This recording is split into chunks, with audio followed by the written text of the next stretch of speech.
दूसरी बात हमने उनसे कही, दूसरी बात हमने ये कही कि आपका जब प्रोग्राम होता है मुल्क में माशी जिसे कहते हैं अदम इस्तेकाम हो जाता है, जब महंगाई होती है, सूद बढ़ता है, मईशत सुकड़ने लग जाती है, आप ऐसा प्रोग्राम क्यों देते हैं जिसकी वजह से मईशत सुकड़ने लग जाती है। वहाँ पे पीटीआई की चेयरमैन ने एक बात बोली कि देखें पाकिस्तान में सबसे इम्पोर्टेंट ज़रूरी चीज़ें रिफॉर्म, हमारे मुल्क में रिफॉर्म इसलिए नहीं हो पाते कि हमारे मुल्क में मजबूत हुकूमतें नहीं हैं।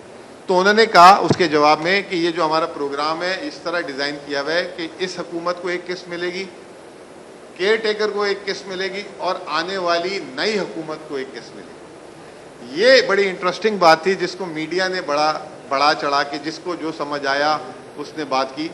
उसमें हमने ये सवाल पूछा कि आपको कब लगता है कि इलेक्शन होंगे। उन्होंने कहा जी शेड्यूल के हिसाब से अक्टूबर नवंबर। उस पर हमने कहा कि आर यू श्योर के होंगे। लोगों ने उस आर यू श्योर को बोल दिया कि जी हमने उनसे श्योरिटी मांगी है। हमने ये पूछा आर यू श्योर, उन्होंने कहा जी जो पाकिस्तान की जो अवेलेबल इंफॉर्मेशन है उसके हिसाब से तो ये है, और ये प्रोग्राम में आखिरी किस्त हमने इस तरह रखी है कि जो नई हुकूमत आए वो उनके 1.5-2 महीने हो वो फैसला कर ले कि नया प्रोग्राम। अब बात यह कि ये प्रोग्राम IMF के हिसाब से सख्त प्रोग्राम नहीं है, वो कह रहे हैं जो नया प्रोग्राम 2024 मार्च में या उसके बाद लिया जाएगा वो पाकिस्तान की तारीख का सख्त तरीन प्रोग्राम होगा।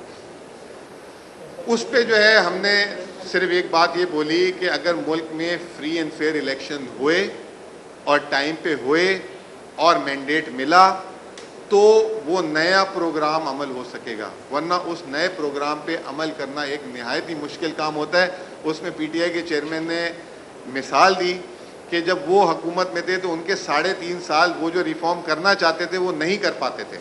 उसकी वजह ये थी कि मखलूत हुकूमत थी, कोई इधर से टांग खींचता था, कोई उधर से टांग खींचता था, सख्त फैसले नहीं हो पाते थे। और फिर यहाँ पे सपोर्ट किया इस PDM की हुकूमत को कि हम समझते हैं कि ये भी जो हुकूमत जो 14-15 महीने से जो बदतरीन साल पाकिस्तान का जो गुजरा है तारीख का, उसकी सबसे बड़ी वजह यह है कि ये वीकेस्ट कोलेशन है, 13-14 जमातें हैं जिसकी वजह से ये कोई काम नहीं कर सके।